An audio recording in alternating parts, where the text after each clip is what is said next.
Hey, thanks for joining me. Today, I want to talk about an idea that's really simple, but also, well, pretty profound. It's not about winning the race or getting to the finish line first. It's about the quiet strength you find when you just decide not to stop.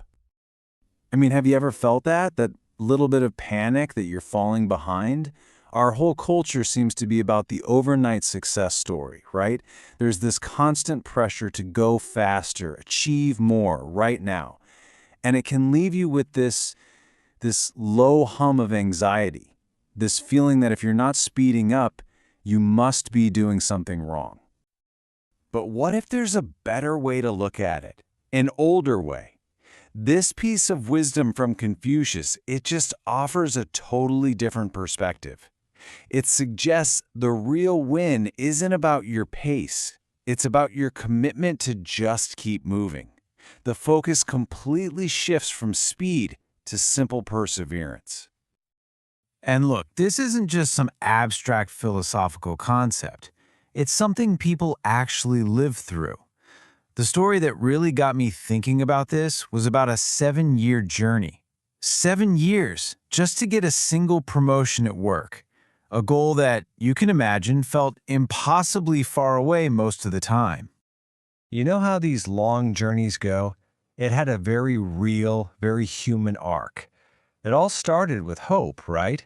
That first burst of energy. But then came the long, frustrating plateau. You know, those years of feeling stuck, watching your coworkers get ahead. And of course, that leads to some serious moments of doubt.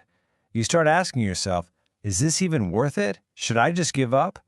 But the most important part of the whole story, the turning point, was the decision to just keep going. To keep learning, keep trying, even when it felt pointless. And that persistence, that simple refusal to quit, is what led to the final breakthrough. It's just proof that consistency over time really does win. And you see this pattern everywhere. It's not a one-off thing. Think about J.K. Rowling. Long before she was a household name, her life was a real struggle. She was a single mom, on public assistance, literally grabbing any moment she could to write in cafes. Her path was the opposite of fast or easy.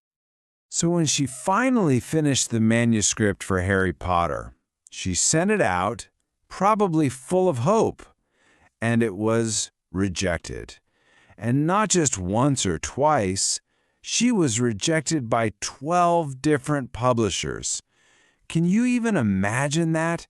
Getting that 10th, 11th, even the 12th no, and still, somehow, believing in what you created. Her story is just the perfect example of this idea. If she had stopped, if she had let rejection number 8 or 10 or 12 be the end of the story, we would never have had Harry Potter. Her success wasn't born out of some easy win. It came from an incredible refusal to quit. Okay, now for an even more dramatic example. Steve Jobs. In 1985, he suffered what most people would see as the ultimate failure. He was kicked out of Apple, the company he poured his life into. For almost anyone, that would be the end of the road. But Jobs didn't stop. For him, what looked like a dead end was actually a new beginning. He started a new company called Next. He bought a tiny computer graphics group that would eventually become Pixar. That whole decade he was away from Apple wasn't a failure at all. It was this incredibly creative and fertile time for him that set the stage for his big return in 1997. And to hear him say it himself is just incredible. He looked back on that crushing setback and called it a catalyst. He saw it as the best thing that ever happened to him.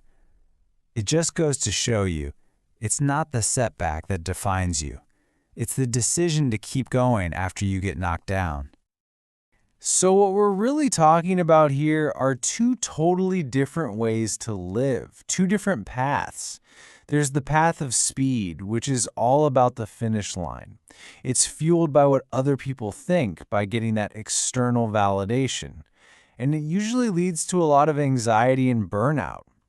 But then there's the path of perseverance. The focus here is so much simpler. It's just about taking the next step. The fuel comes from inside, from your own commitment, and the feeling it creates is one of resilience and real, honest growth. This is why we have to completely reframe how we think about slow progress. It's not a weakness, it's actually a superpower. It's understanding that every small, consistent action, every single page you write, every workout you finish, every dollar you save, it all adds up. It accumulates. This steady rhythm gives you time to learn and adjust as you go. And over time, all those tiny efforts compound into something massive. So, when you strip everything else away, what really matters? It's not your speed. It's just your forward motion, no matter how small. It's the daily commitment you make to yourself. It's the simple, unglamorous act of just showing up, day after day. It's about refusing to give up on yourself.